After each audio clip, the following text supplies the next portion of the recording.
उत्तराखंड को देवों की भूमि कहा जाता है, लेकिन इस देवों की भूमि में ही कई प्रकार के रहस्य भी छिपे हुए हैं।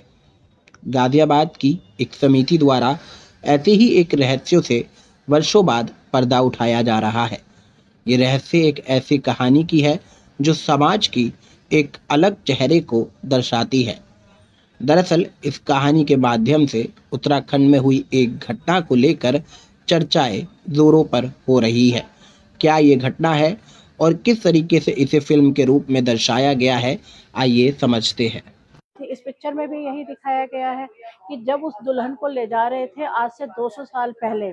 और आप देखेंगे कि उस पिक्चर में देखेंगे कि जो 200 साल का उनका पहनावा था, सफेद रंग का बड़ा वाला, और डोली में ले जाने का जो था, उस समय जब डोली गिरती है तो गिरने के बाद वो लोग सारे इतने मस्त रहते हैं कि जब डोली गिर जाती तो वो सोचते हैं कि शायद ये दुल्हन जो है उस खाई में जाके मर गई है, लेकिन वो मरती नहीं है।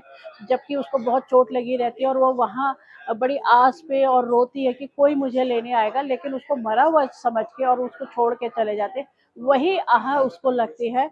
और जो लोग और जो परिवार या अगले जन्म में जो दोबारा से उस गांव में आते हैं या कहीं ना कहीं उनके रिलेशनशिप होते हैं, और जिस अवस्था में उन्होंने गिराया था, जब भी वो उस अवस्था में आते हैं, वो लोग जो अब आते हैं अगले जन्म में, तो वो फिर उनको मार करती है। और साथ ही साथ इसमें ये भी बताया गया है कि जब भी हमें कोई कष्ट होता है तो हम अपने देवी देवताओं को याद करते हैं। हम अपना जागर लगाते हैं। जागर जैसे अभी ये देखा होगा, हमारे जागर सम्राट प्रीतम बर्तवान जी हैं, उन्होंने उनसे आज भी लोग विदेशों में जाके पीएचडी करते हैं, माना भी है। और उन्होंने थीसिस करी हुई है, पीएचडी करी हुई है इस जागर पे कि किस तरीके से ढोल और दमोह के माध्यम से अपने पितरों को बुलाया जाता है। साथ ही साथ भगवान का एक छोटा सा अंशरूप भी अपने शरीर में लिया जाता है, और जो लोगों की परेशानी होती है वो उस परेशानी को अपने मुख से बताते हैं। और वही चीज पिक्चर में बताया गया है।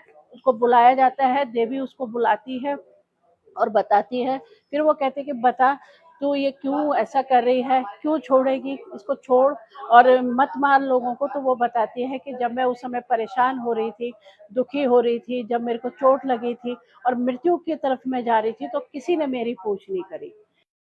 कहानी एक ऐसी दुल्हन से जुड़ी हुई है जिसका श्राप आज भी लोगों के मन में डर पैदा कर देता है। इस पिक्चर के जरिए युवाओं को संदेश देने की भी कोशिश की गई है कि कुछ शक्तियाँ होती हैं जो आपकी सदैव रक्षा भी करती है।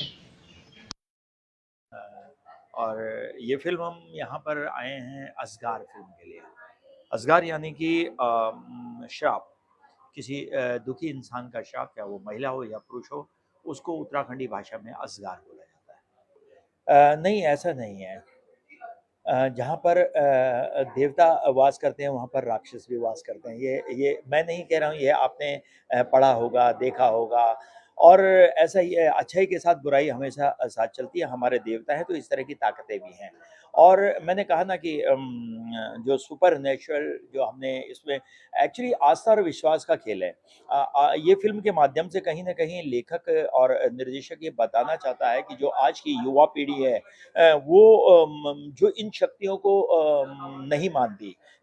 लेकिन इस फ़िल्म के माध्यम से, इस कहानी के माध्यम से ये बताया गया है कि नहीं, कहीं न कहीं वो अदृश्य शक्तियाँ हैं जो कहीं न कहीं हमारी मदद करती हैं। अगर बुराई है तो उसके साथ ये अच्छाई है और बुराई पर अच्छाई की जीत है।